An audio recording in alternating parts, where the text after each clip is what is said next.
혹시 이런 말 들어보셨을까요? Winner takes all 한번 들어보셨나요? 승리한 자가 모든 것을 갖는다는 뜻입니다. 사자성어로 승자 독식이라고도 하죠. 우리가 사는 세상은 승자 독식 세상입니다. 힘이 강한 사람은 빼앗고 힘이 약한 사람은 빼앗깁니다. 죄가 지배하는 이 세상 가운데 모두가 이기는 게임 따위는 없습니다. 누군가는 얻으면 누군가는 반드시 잃는 법이죠. 이 세상은 이긴 사람에게는 천국과 같지만 진 사람에게는 지옥과 같다라는 말도 있습니다. 그래서 수많은 사람들이 힘을 얻고자 살아갑니다. 강해지려 합니다. 다른 사람을 짓밟고 올라서야만 하는 무한 경쟁 세상에서 승자가 되고자 합니다.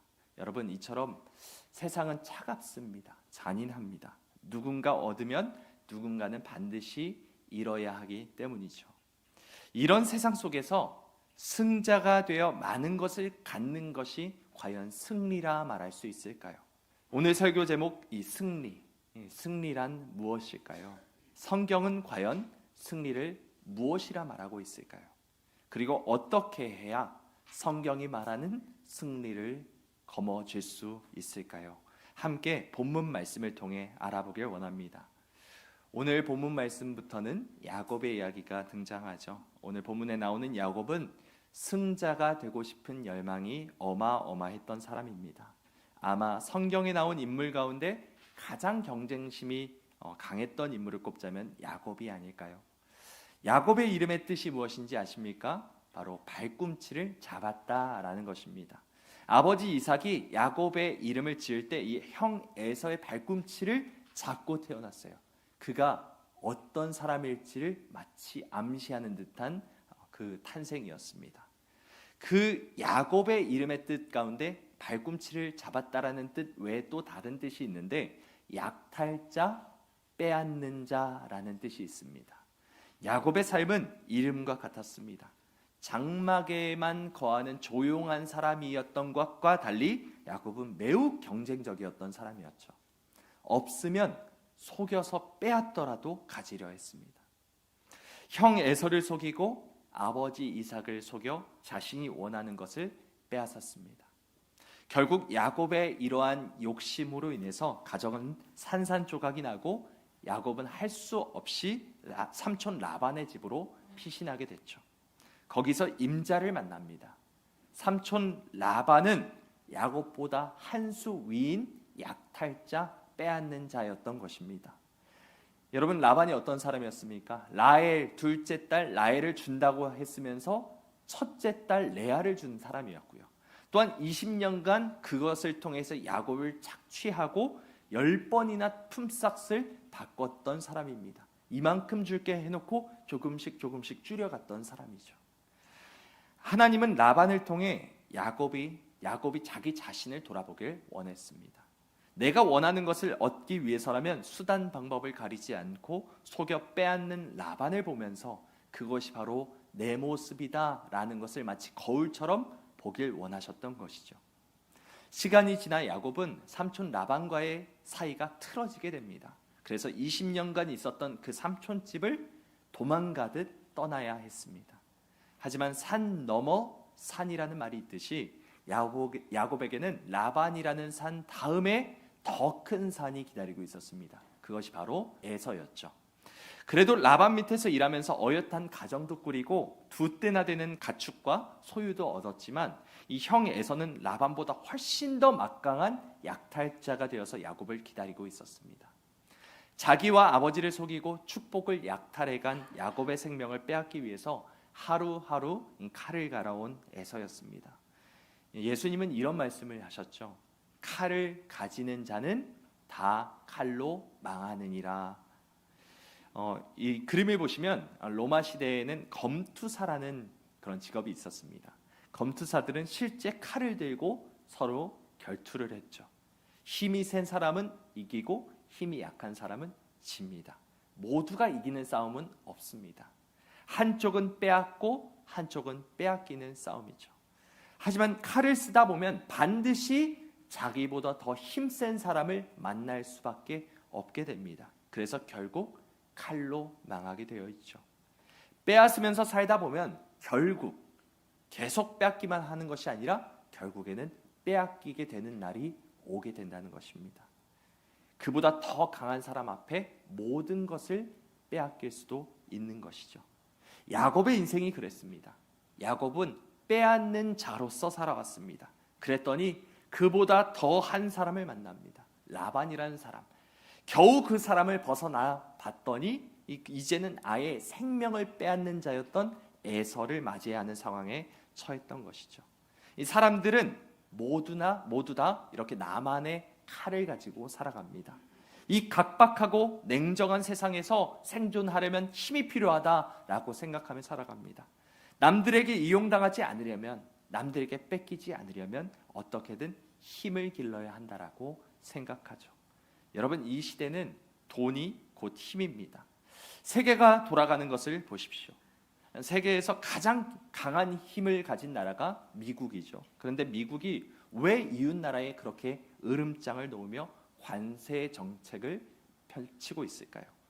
막강한 힘을 유지하려면 돈이 필요하다는 것을 알기 때문입니다.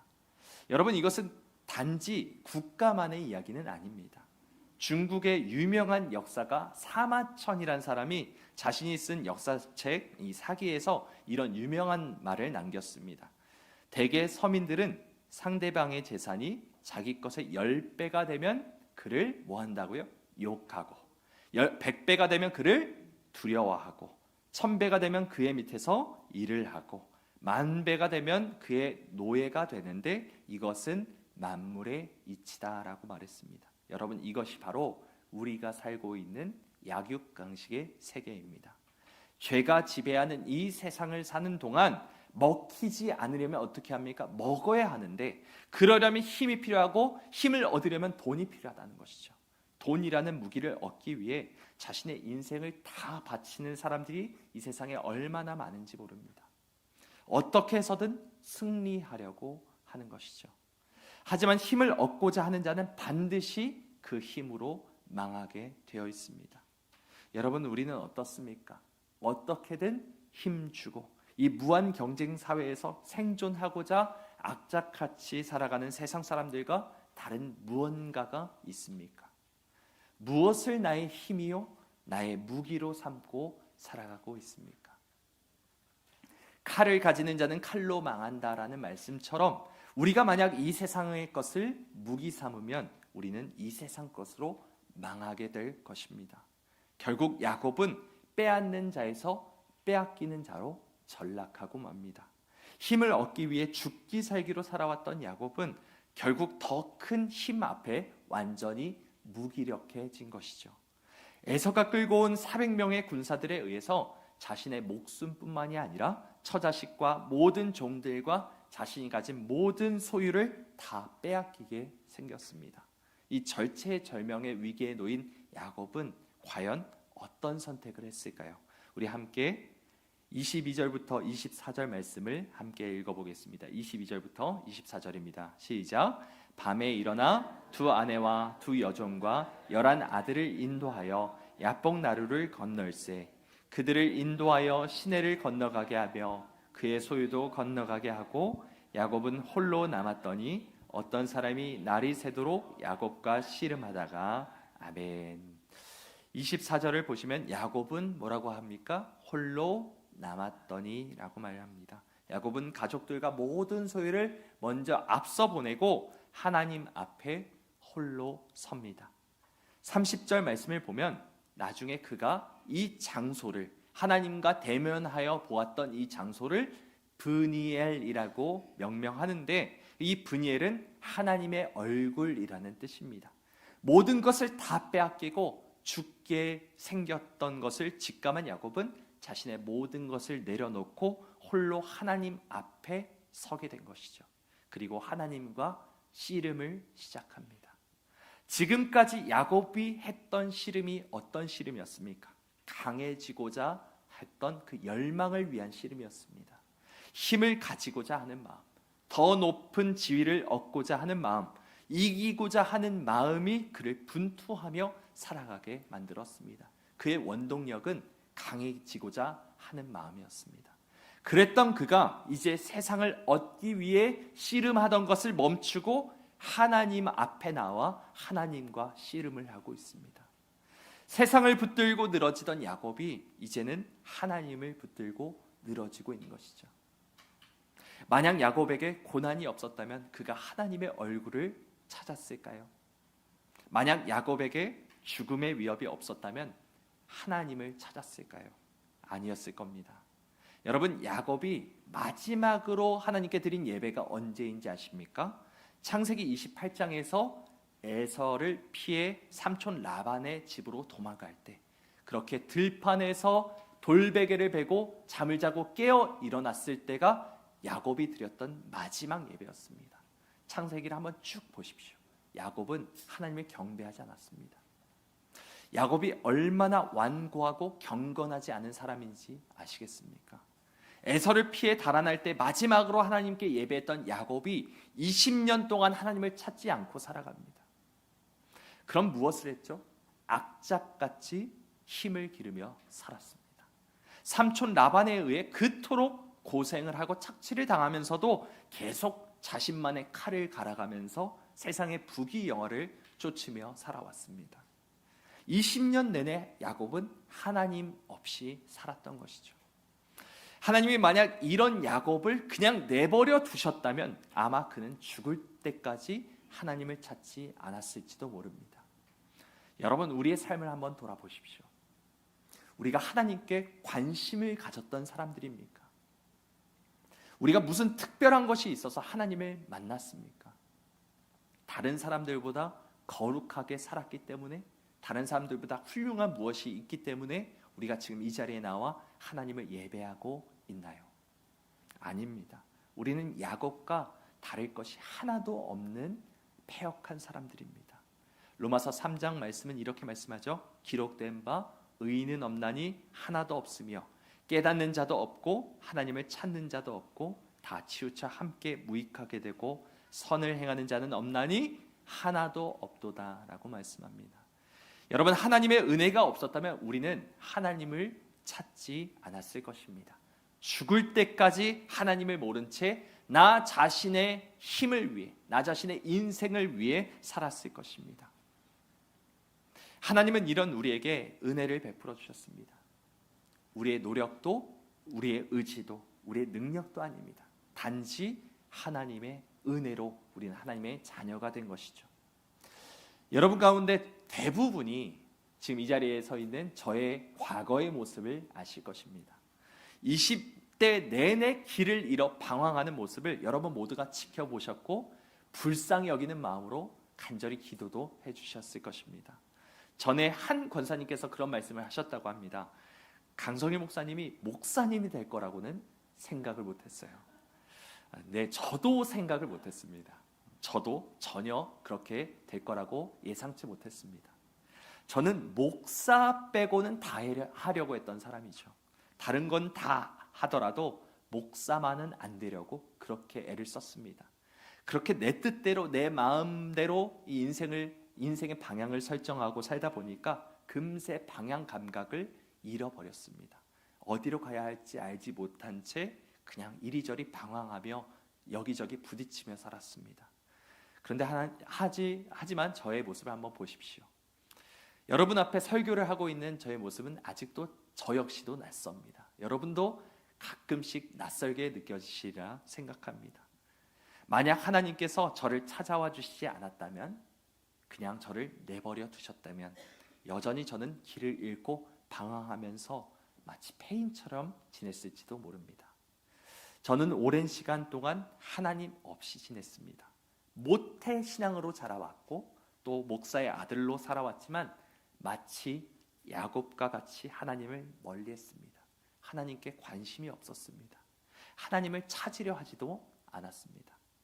그랬던 제가 하나님을 다시 찾게 된 것은 30살 무렵 제가 저의 인생을 돌아보면서 내 인생 망한 것 같다라고 생각했던 그때였어요.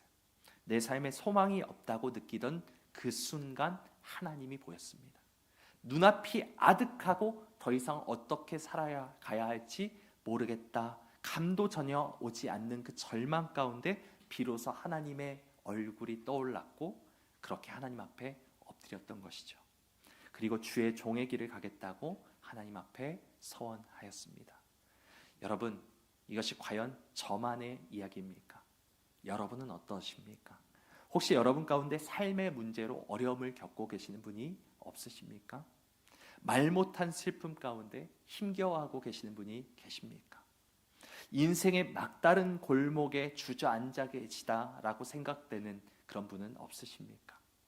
사랑하는 여러분, 하나님은 하나님의 자녀를 그냥 그렇게 내버려 두지 않으십니다. 만약 인생 가운데 그런 고난이 있다면, 어려움과 문제가 있다면 하나님은 여러분을 부르시고 하나님의 자녀로 온전히 다듬어 가시기 위해 그 모든 고난을 허락하고 계시는지 모릅니다. 여러분, 고난은 위장된 축복이라 말합니다. 하나님이 나를 부르시는 사인이라는 것이죠.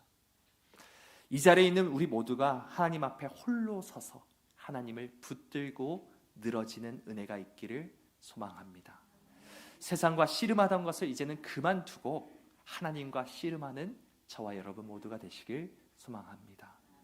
그럼 야곱은 어떻게 하나님과 씨름을 했을까요? 어떻게 하나님을 붙들었을까요?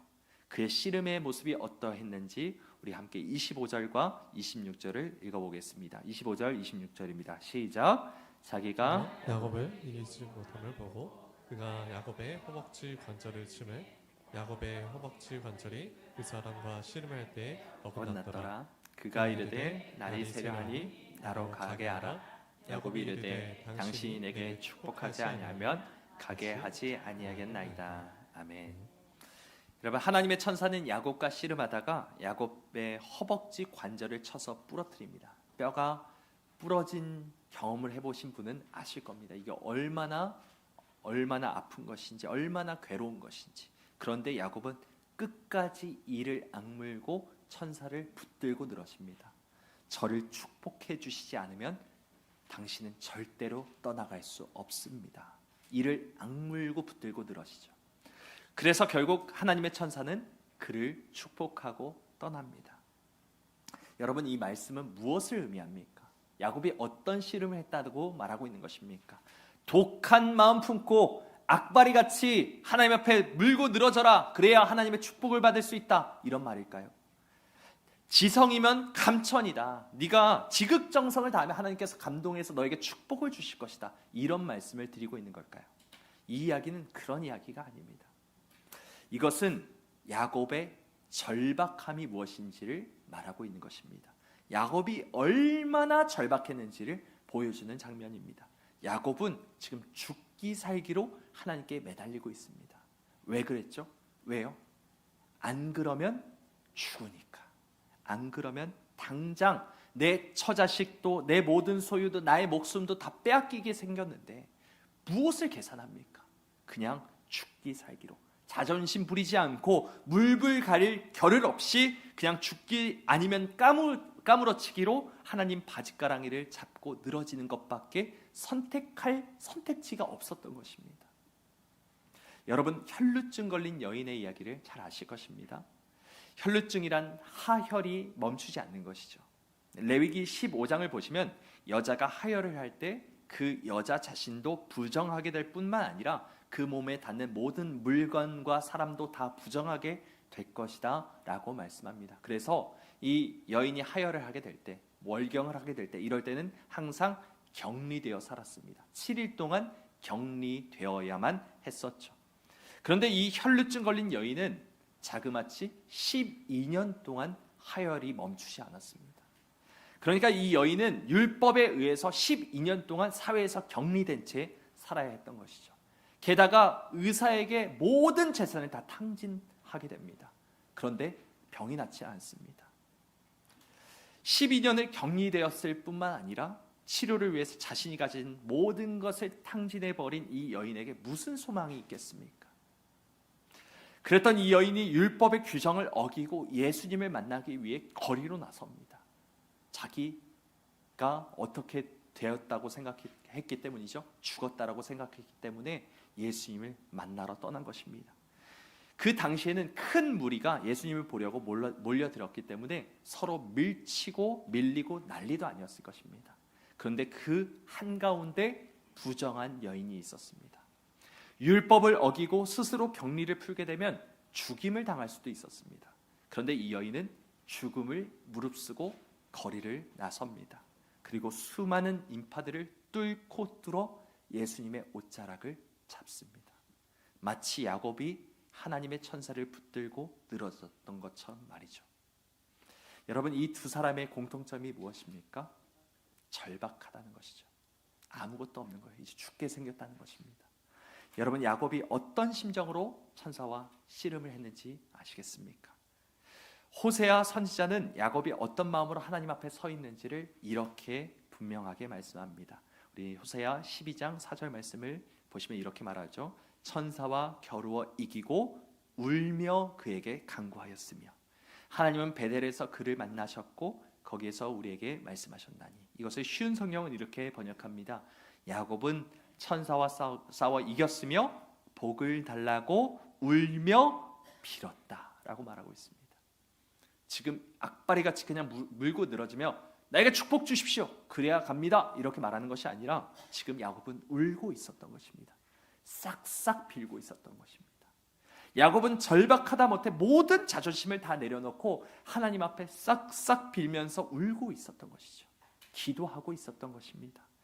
여러분, 거지의 심정, 절박함은 곧 거지의 심정입니다. 종교개혁자 존 칼빈은 그의 책에서 기도하는 사람에 대해서 이렇게 썼습니다. 한번 들어보십시오. 기도할 때는 언제나 자신의 부족함을 느끼고 회개하는 마음으로 기도해야 한다는 것입니다. 우선 기도는 단지 절박한 순간만이 아니라 항상 줄이고 목마른 사람같이 간절히 해야 합니다. 그것은 아무리 일이 원하는 대로 순조롭게 진행되고 어디를 보나 기뻐할 일이 주위에 가득하더라도 하나님의 은혜가 함께하지 않는다면 모든 일이 허사가 될 것이기 때문입니다. 이것은 영적인 일들에 관해서 더욱더 그러합니다. 이 앞에 보시면은 그 다음 구절이 나옵니다. 우리는 죄인이기 때문에 하나님의 용서를 구하기 위해 항상 줄이고 목마른 심정으로 절실히 기도해야 합니다. 따라서 기도하려고 준비할 때는 자기의 악한 행실을 혐오하고 거지와 같은 처지와 마음 자세를 가져야 합니다라고 말합니다. 여러분, 우리에게는 하나님 앞에 나와서 이런 간절함과 절박함으로 기도하고 있습니까? 거지와 같은 심정으로 울며 주님께 구걸하고 있습니까? 하나님 아니면 안 됩니다라는 심정으로 하나님께 바짝 엎드리고 계십니까? 우리 모두 하나님 앞에서 자존심 부리지 않길 소망합니다. 가장 낮은 모습으로, 가장 천한 모습으로, 가장 연약하고 취약한 모습으로 주님 앞에 엎드려 있길 원합니다. 야곱이 이렇게 울며 불며 자존심 다 내려놓고 하나님께 매달렸을 때 하나님은 그의 이름을 바꿔주셨습니다. 약탈자, 빼앗는 자라는 이름의 야곱에서 무엇으로 바꿔주십니까? 이스라엘, 하나님과 겨루어 이겼다라는 뜻의 이스라엘로 바꿔주신 것이죠. 여러분, 세상에서는 힘을 많이 가진 사람, 돈을 많이 가진 사람이 곧 이기는 사람입니다. 하지만 하나님 앞에서는 힘을 다 빼버리고 자존심 다 버리고 목숨 다 내놓고 절박한 심정으로, 거지의 심정으로 하나님 앞에 바짝 엎드려 있는 사람이 이기는 사람임을 믿으시기 바랍니다. 야곱은 그렇게 하나님과 겨루어 이겼습니다. 여러분, 예수님의 승리가 어떤 승리였습니까? 완전히 벌거벗겨진 채 십자가에 달려 물과 피를 다 쏟으시고 세상의 모든 죄와 저주를 다 뒤집어 쓰시고 죽으심으로 승리하셨죠. 예수님의 삶은 고상함과는 거리가 멀었습니다. 아니, 오히려 예수님의 삶은 매 순간순간이 처절했습니다. 그런데 여러분, 우리는 어떻습니까? 예수님을 따른다 하는 그리스도인이라 하는 우리는 왜 그토록 고상하고 고고한 모습을 유지하고 살아가길 원하십니까? 왜 아무런 손해도 감수하지 않으십니까? 왜 항상 평안함만을 추구하고 있습니까? 왜 우리는 잘 돼야 합니까? 왜 우리는 자꾸 강해져야 합니까? 왜 세상을 따라 돈을 따라 살아야 합니까? 우리의 승리는 그런 승리가 아닙니다. 우리가 추구해야 할 승리는 세상이 말하는 승리가 아닙니다. 우리가 바라는 승리는 세상이 말하는 승리가 아니라 세상을 이기는 승리가 되어야 합니다. 여러분, 승리는 무엇입니까? 성경이 말하는 승리는 무엇입니까? 지는 것입니다. 약해지는 것입니다. 항복하는 것입니다. 엎드리는 것이고 구걸하는 것입니다. 이것이 바로 야곱이 얻은 승리였고 예수 그리스도가 이기셨던, 세상을 이겼던 승리임을 믿으시기 바랍니다. 창세기 32장 31절은 이렇게 말씀합니다. 그가 분이엘을 지날 때에 해가 돋았고 그의 허벅다리로 말미암아 절었더라.